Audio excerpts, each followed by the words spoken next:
नमस्कार दोस्तों, मैं अमन। आज है 5 नवंबर और चलिए जानते हैं 5 नवंबर से संबंधित कुछ इंपॉर्टेंट अपडेट्स। तो आज का पहला अपडेट है, इजराइल के प्रधानमंत्री के रूप में किसे चुना गया है। ऑप्शन ए है आपका यायर लापिडो, ऑप्शन बी है बेनी गैट्स, ऑप्शन सी है बेंजामिन नेतन्याहू और ऑप्शन डी है आर्य डेरिक। तो यहाँ पर जानते हैं बेंजामिन नेतन्याहू को इजराइल के प्रधानमंत्री के रूप में चुना गया है। इजराइल के पूर्व प्रधानमंत्री बेंजामिन नेतन्याहू ने सत्ता में आश्चर्यजनक वापसी की है।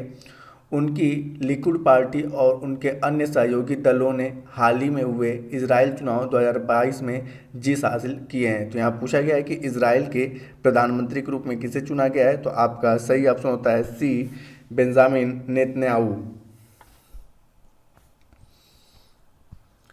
अगला बिट से, किस प्रसिद्ध फुटबॉलर ने खेल से संन्यास की घोषणा की है। Option A Sergio Busquets Burgos, option B है Jordi Alba Ramos, option C है मार्कोस आलोसो और ऑप्शन डी है जेरार्ड पिक। तो यहाँ पर जानते हैं स्पेन के महान फुटबॉलर जेरार्ड पिक ने 3 नवंबर 2022 को बार्सिलोना के अगले ला लीगा मैच के बाद खेल से संन्यास की घोषणा की है। वह 10 साल की उम्र में कैप नोऊ में शामिल हुए थे। जेरार्ड पिक ने 2004 में मैनचेस्टर यूनाइटेड की अकादमी में शामिल हुए थे। उन्होंने 2008 में तत्कालीन मैनेजर एल्केस फर्ग्यूसन के तहत अपनी पहली चैंपियन लीग ट्रॉफी जीती। तो यहाँ पूछा गया कि किस प्रसिद्ध फुटबॉलर ने खेल से संन्यास की घोषणा की है। तो यहाँ पर आपको बताया गया जेरार्ड पिक, जो कि स्पेन के महान फुटबॉलर हैं, इन्होंने संन्यास की घोषणा की है। अगला बिट्स है, भारत की प्रमुख एडटेक बायजू ने किसे एजुकेशन फॉर ऑल पहल का ग्लोबल एम्बेसडर नियुक्त किया है।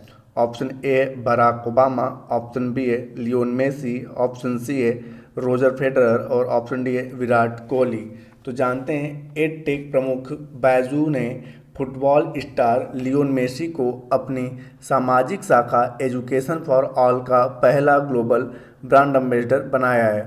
फुटबॉलर लियोन मेसी, जो पेरिस सेंट जर्मन में के लिए खेलते हैं और अर्जेंटीना फुटबॉल टीम के कप्तान हैं, उन्होंने समान शिक्षा को बढ़ावा देने के लिए बायजूस के साथ एक समझौते पर हस्ताक्षर किया है। तो यहाँ पूछा गया है कि बायजूस ने किसे एजुकेशन फॉर ऑल पहल का ग्लोबल एम्बेसडर नियुक्त किया है। तो आपका सही ऑप्शन होता है बी, लियोन मेसी। और लियोन मेसी के बारे में जैसा कि बताया कि अर्जेंटीना फुटबॉल टीम के कैप्टन है, ये अर्जेंटीना के साथ खेलते हैं। अगला प्रश्न है, कौन सी भारतीय फर्म मंगोलिया की पहली ग्रीनफील्ड रिफाइनरी का विनिर्माण करेगी। Option A Megha engineering and infrastructure limited, option B है Himcon engineering India private limited, option C है oriental structural engineering private limited और ऑप्शन डी है स्टेलाइट इंफ्रास्ट्रक्चर प्राइवेट लिमिटेड।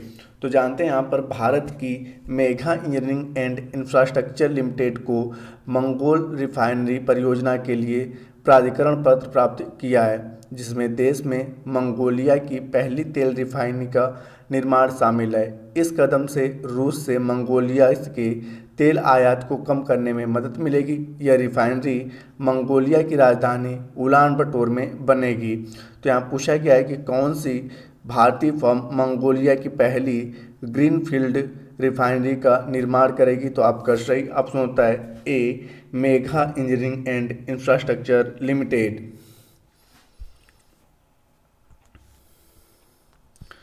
आज का अगला प्रश्न है, किस भारतीय कंपनी ने 24वें विश्व संचार पुस्तकों में क्लाउड नेटिव अवार्ड जीता है। ऑप्शन ए है भारती एयरटेल, ऑप्शन बी है वोडाफोन समूह, ऑप्शन सी है बीएसएनएल और ऑप्शन डी है जियो प्लेटफॉर्म लिमिटेड।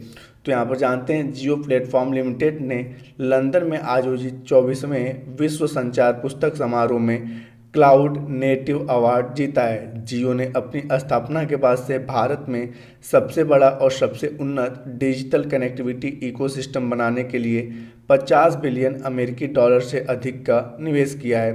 तो तो यहाँ पूछा गया है कि किस भारतीय कंपनी ने 24वें विश्व संचार पुस्तक में क्लाउड नेटिव अवार्ड जीता है। तो आपका सही ऑप्शन होता है डी, जियो प्लेटफॉर्म लिमिटेड। आज का अगला बिट है पत्रकारों के खिलाफ अपराधों के लिए दंड मुक्ति समाप्त करने हेतु अंतर्राष्ट्रीय दिवस कब मनाया जाता है।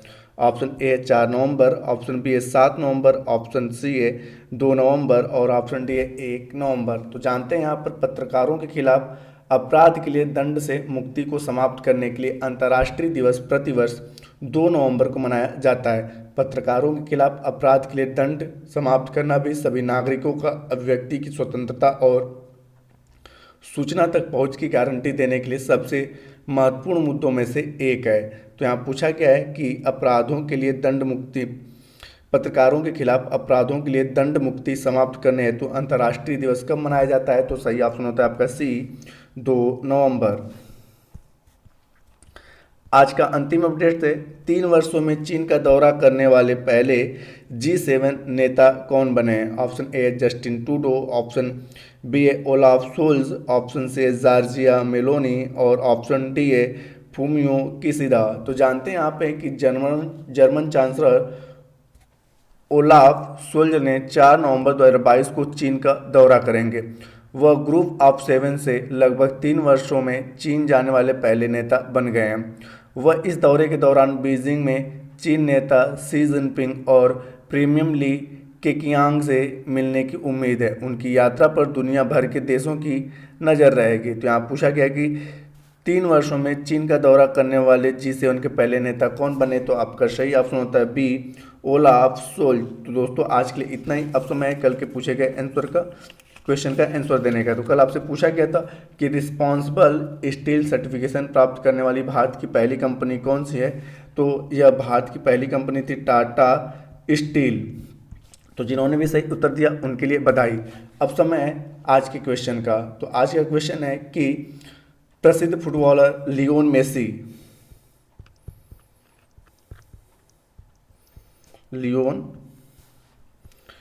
मेसी